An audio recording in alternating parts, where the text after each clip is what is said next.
We've all been there. A friend is down, maybe heartbroken or stressed about work. You can see it in their eyes, a storm brewing beneath the surface. But when you ask, what's wrong? You get a disheartening nothing. Why is it so hard for us to open up sometimes? The truth is, vulnerability is scary. Opening up means taking a risk, exposing our tender hearts to the possibility of being misunderstood or judged. It's like standing on a stage, naked, with a spotlight shining directly on our insecurities. No wonder so many of us prefer to keep our struggles locked away. But here's the thing, we all crave connection. We yearn to be seen, heard, and understood for who we truly are, flaws and all. When we bottle up our emotions, we not only rob ourselves of potential support, but also deprive others of the opportunity to know and love us more deeply. So how do we break down these walls and create a space where people feel safe enough to let their guards down? Imagine a bridge connecting two islands. These islands represent two people, each with their unique experiences and perspectives. Empathy is the bridge that allows us to cross over, to step into the shoes of another and see the world through their eyes. Empathy is about more than just acknowledging someone's feelings. It's about truly understanding where those feelings are coming from. It's about putting aside our own judgments and preconceived notions and allowing ourselves to connect with the raw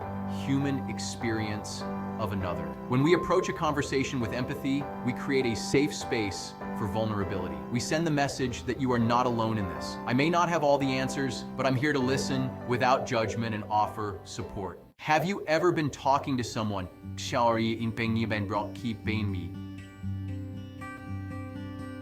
and you can tell they're not really listening? Maybe they're looking at their phone or their eyes are glazed over and they're just waiting for their turn to speak. It's not a good feeling, is it? Active listening is the opposite of that. It's about being fully present in the conversation, giving the speaker your undivided attention. It's about putting aside your own thoughts and opinions for a moment and focusing solely on understanding what the other person is trying to communicate. There are a few key components to active listening: paying attention to both verbal and nonverbal cues, asking clarifying questions, and reflecting back what you've heard to ensure understanding. Simple gestures like nodding your head, maintaining eye contact, and using encouraging phrases like "I see" or "tell me more" can make a world of difference. Section 4, asking the right questions, unlocking hidden thoughts. Sometimes people need a little help getting to the heart of what they're feeling. That's where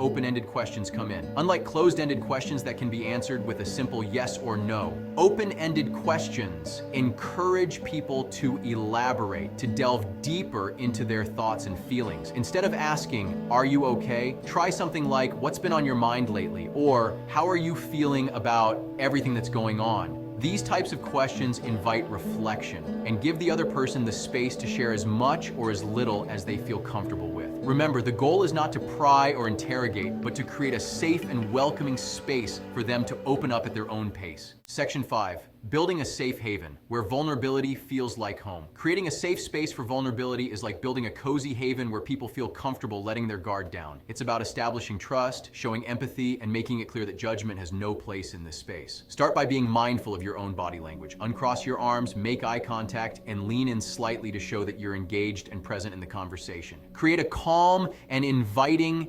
atmosphere. Choose a quiet and comfortable setting where you won't be interrupted. Most importantly, be patient.